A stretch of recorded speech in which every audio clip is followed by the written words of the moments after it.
예수님이 물로 세례를 받으신 후에 성령님께서 즉시 예수님을 이끌으셔서 광야로 내몰아 거기서 얼마 동안 마귀에게 시험을 받게 하셨습니다. 이것은 하나님이 인도를 하셨고 성자 예수님께서 순종하신 필수적인 기간이었습니다. 히브리서 5장 8절에도 예수님은 하나님의 아들이라도 우리와 한결같이 시험을 받으셨다고 하셨습니다.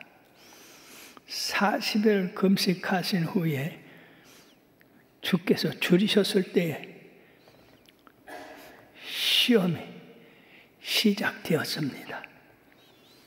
하나님의 입장에서 볼 때 시험은 주의 자질을 입증하기 위한 것이었습니다. 그는 시험에 빠져 범죄할 수 있는 분이셨으나 시험이 끝나기까지 견디셔만 했습니다. 하나님의 위대한 종들은 다 이와 같이 크고 작은 시험을 받는데 모세도 80세 됐을 때 광야에서 시험을 받으시고 하나님의 부름을 받아 쓰임을 받게 되었던 것입니다. 그러면 예수님의 첫 번째 시험이 무엇이었을까요? 마귀가 이르되 네가 만일 하나님의 아들이거든 이 돌들을 명하여 떡이 되게 하라. 마귀는 주님이 하나님의 아들이실진데 성부의 의저함 없이 독자적으로 행동을 하도록 그를 설득하고 있습니다. 또 설득할 수 있으라고 생각을 했습니다. 사단의 시험은 실로 교모했는데 이는 주님이 하나님의 아들이시므로 그 주변에 있는 모든 돌들을 떡덩이가 되게 할 수 있는 권세를 가지고 계십니다. 그러나 그것은 그분의 하나님의 뜻이 아닙니다. 왜냐하면 하나님은 예수님을 광야에다가 내모르셔서 그가 굶주리게 한 것이 하나님의 뜻이었었습니다. 사단은 하나님의 뜻을 해하려 굶주림을 하는 이 예수님에게 하나님의 뜻이 아닌 자기 자의로 굶주림을 면하는 그런 행위를 하게 하신 것입니다. 만약에 예수님께서 하나님의 아들이시라고 해서 하나님의 명령 없이 지시 없이 돌들을 떡덩이로 만들어 먹었다면 이것은 참으로 하나님의 아들로서 실패하고 많은 것입니다. 그래서 예수님은 신명기를 통해서 신명기 8장 3절을 인용하셨습니다. 사람이 떡으로만 사는 것이 아니요 하나님의 입으로 나오는 모든 말씀으로 살 것이라.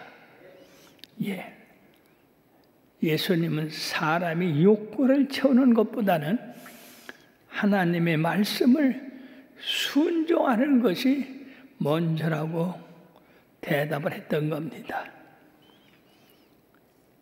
에서는 여기에 실패한 사람입니다. 그는 배가 고파서 팥죽 한 그릇에 장자의 명을 팔았기 때문에 그는 망령된 행위를 했던 겁니다. 두 번째 마귀는 예수님을 높은 성전 꼭대기로 데리고 가서 뛰어내리라. 하나님의 천사들이 너를 받들어서 발이 땅에 떨어지지 않게 하리라. 즉 이것은 인간적 과시욕과 연기, 인기에 호소하는 그런 시험이었습니다. 예수님은 하나님의 아들이심이 틀림없습니다. 메시아이기 때문에 아무것도 어려운 일도 할 수 있습니다. 그러나 마귀는 교묘한 그런 제안을 통해서 예수님을 시험했던 겁니다. 마귀는 말라기야서에 하나님의 아들이 공중에서 이렇게 재림한다고 하는 말이 있습니다. 이 구절은 유대인들로 하여금 메시아가 호련히 하늘에서 나타나셔서 그의 성전에 강림하신다는 점을 생각하게 했습니다. 예수가 성전 꼭대기에서 만약 극적인 방법으로 뛰어내린다고 한다면 사람들은 예수님을 바라보고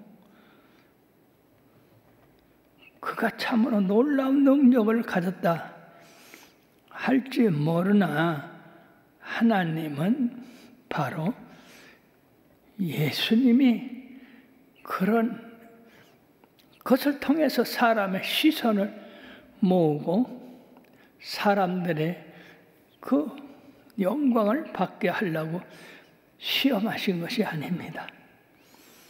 신명기 6장 16절에 보면은 하나님을 시험하지 마라. 즉 예수님 자신이 하나님의 뜻을 거슬리면서 무엇을 행하는 것은 합당치 않은 일이라고 대답을 했던 겁니다. 신명기 78장 17절에서 20절까지 보면은요, 이스라엘 백성은 하나님의 인도를 받으면서 광야에서 끊임없이 하나님을 배반했습니다. 그 말씀에 보면은요, 그들은 계속해서 하나님께 범죄하여 메마른 땅에서 지존자를 배반하였도다. 그들이 그들의 탐욕대로 음식을 구하며 그들의 심중에 하나님을 시험하였으며 그뿐 아니라 하나님을 대적하여 말하기를 하나님이 광야에서 식탁을 베풀 수 있을까? 보라, 그가 반석을 쳐서 물을 내시며 시내가 넘쳤으나 그가 능히 떡도 주시며 자기 백성을 위하여 고기도 예비하시리라 하였도다. 사랑하는 여러분, 이처럼 이스라엘 백성들을 위해서 끊임없이 낮에는 구름기둥, 밤에는 불기둥으로, 그리고 목마르면 반석을 쳐서 샘물을 내게 하시고, 배고플 때 만나를 내려서 그들이 먹게 하시고, 모든 일을 이렇게 예비하셨지만은 이 강팍한 백성들은 계속해서 예수님을 시험했습니다. 광야에서 그가 먹을 것을 낼 수 있을까? 그런 악한 말들을 했습니다. 사랑하는 여러분, 우리가 매일매일 예수님의 은혜로 예수님의 공급으로 살아가면서 무엇을 먹을까, 무엇을 입을까, 무엇을 마실까 염려하지 마시기를 바랍니다. 세 번째 시험이 있습니다. 사단의 마지막 시험인 예수님을 향하여 하나님의 계획과 연관된 내용으로 그리스도가 세상을 통치할 수 있는 일에 하나님의 뜻을 물었습니다.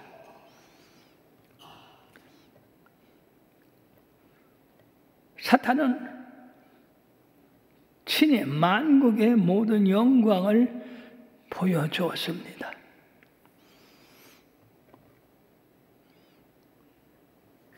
이 나라는 현재 이 세상이며 이 세상의 임금들의 나라입니다. 사탄은 자기가 이 세상과 이 나라 임금들을 통치하고 있다는 것을 예수님에게 말씀하면서 그 세상의 영광을 다 보여주고 예수님에게 말씀합니다. 내가 너에게 모든 영광을 줄 수 있다. 권세도 줄 수 있다. 단 예수가 자기가 엎드려 경배한다고 한다면 이 모든 것을 너에게 주겠다. 즉 예수님에게 하나님의 뜻을 성취할 수 있는 그런 방법을 주겠다 이겁니다. 대단히 관심이 가는 대목입니다. 왜냐하면 예수님은 고난 없이 사단에게 절함으로 말미암아 사단으로부터 모든 권세, 영광을 가질 수 있는 그런 기회를 갖는 거 아니라 예수님은 인류를 위해서 십자가를 지는 그 모진 고통, 그 어려움, 그런 어려움을 통과할 수 있는 그런 생애를 가는 것이 주님의 뜻이었었습니다. 그런데 마귀는 십자가 없이 한번 절함으로써 주님 앞에 모든 권세와 영광을 주겠다고 했습니다. 참으로 쉬운 일입니다. 그러나 오직 주님께서는 신명기 6장 13절에 보면은 오직 하나님만이 경배를 받으셔야 한다. 그렇게 하고 사단아 물러가라. 그렇게 함으로써 그 아주 쉽고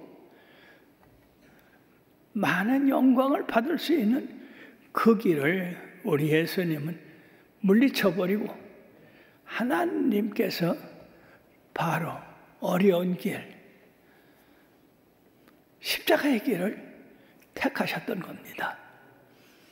이런 어려운 길을 택하시고 승리하심으로 말미암아서 마귀는 물러가고 주의 천사들이 와서 예수님을 수종들었습니다.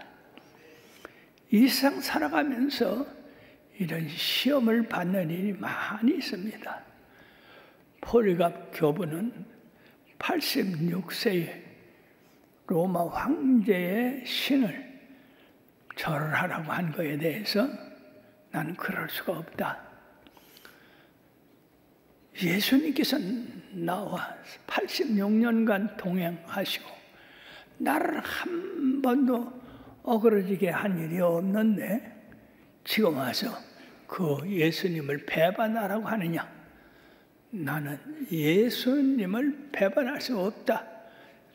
그러고 끝까지 믿음을 지킴으로 그는 불로 화형을 당하는 그런 순교를 당했던 겁니다.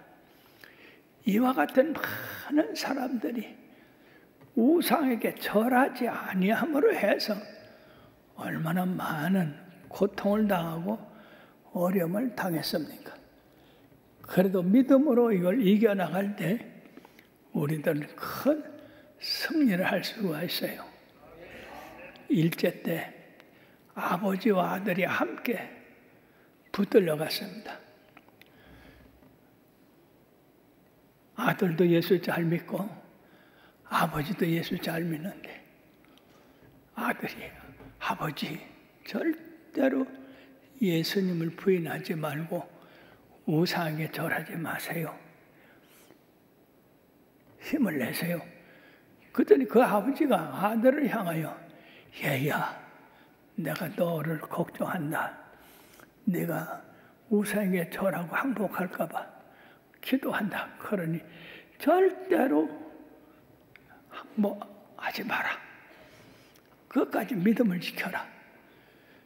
그래서 세상에 아버지와 아들이 한 감옥 안에서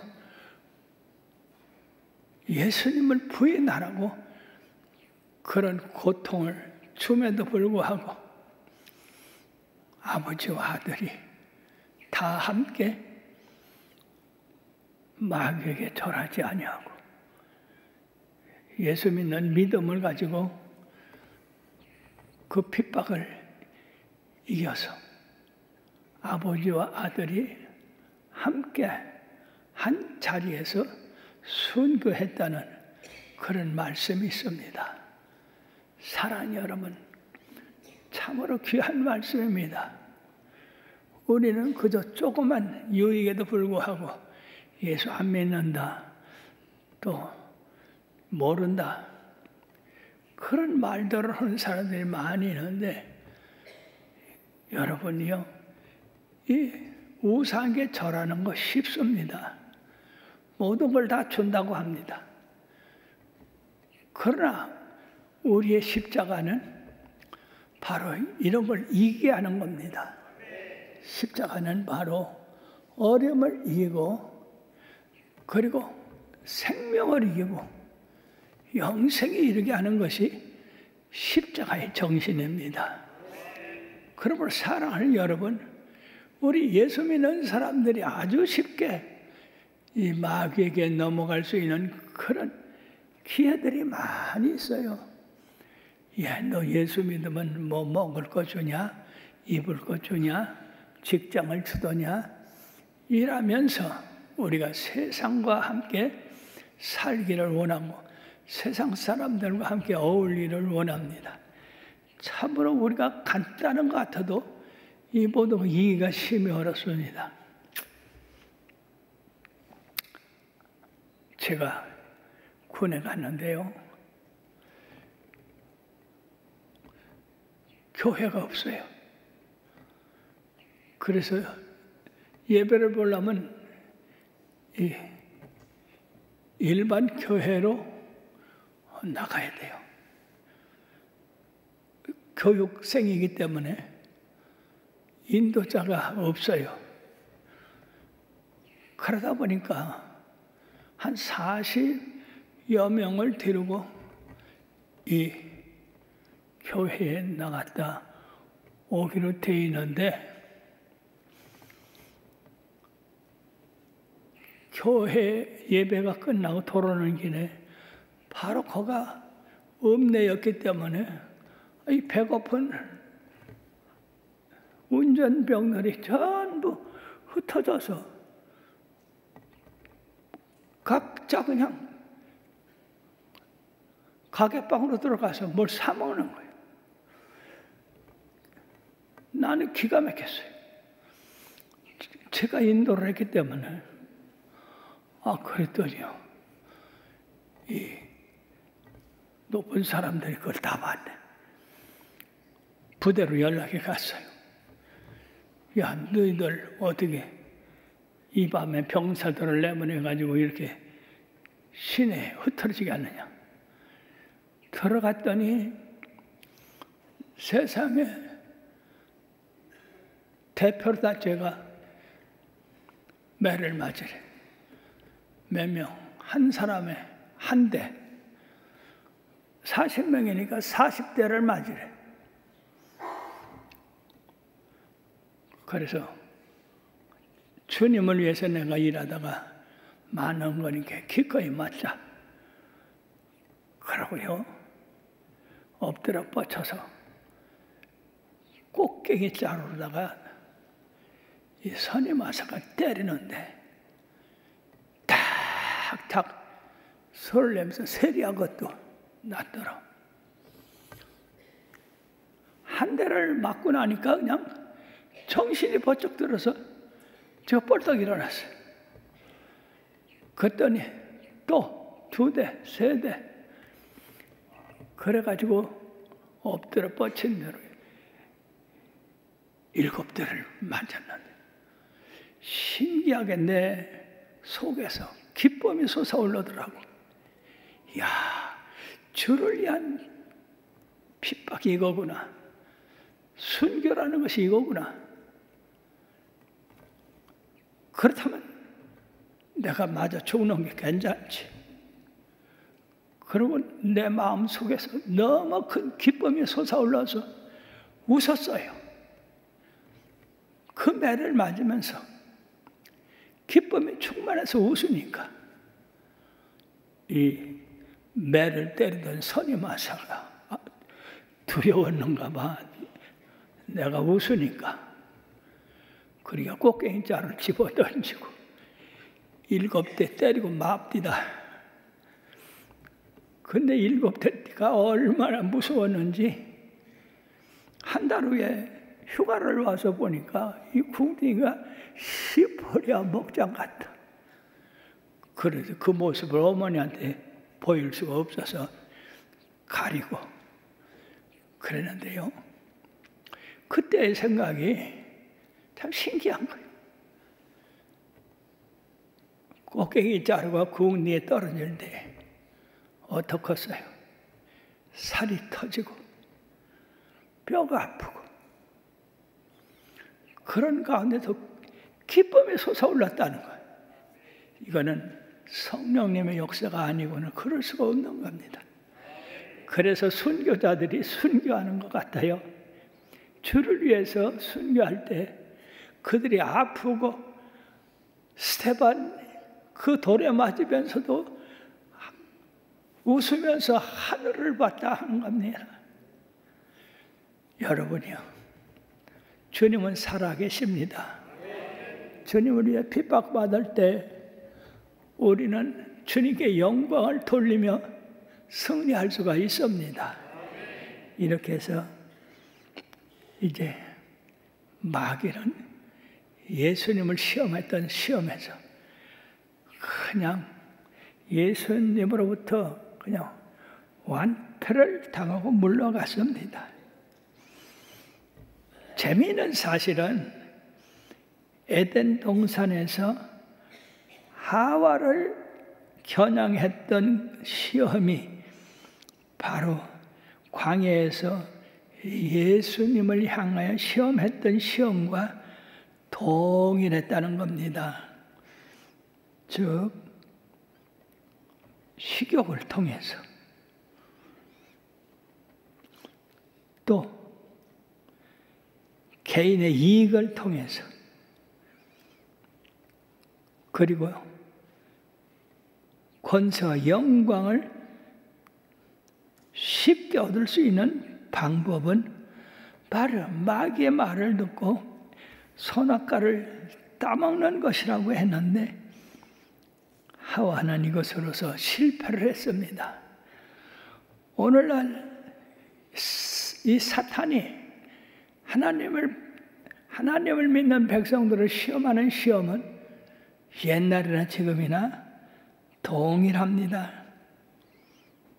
그러면 사랑하는 여러분, 예수님이 먹을 것 때문에 하나님을 배반하지 아니하고 명예나 영광을 위해서 자기 스스로 일하지 아니하고 마귀에게 절함으로 말미암아서 마귀에게 굴복지 않는 이 일로 인해서 승리한 것처럼 여러분들이 예수님께서 모든 어려움을 시험에서 이긴 것처럼 40일을 금식하고도 이긴 것처럼 어떤 어려움과 역경이 있어도 예수님의 이기신 것처럼 여러분들도 이겨서 하나님 앞에 영광을 돌리고 여러분들의 생애가 아름다워지기를 주의 이름으로 축원합니다.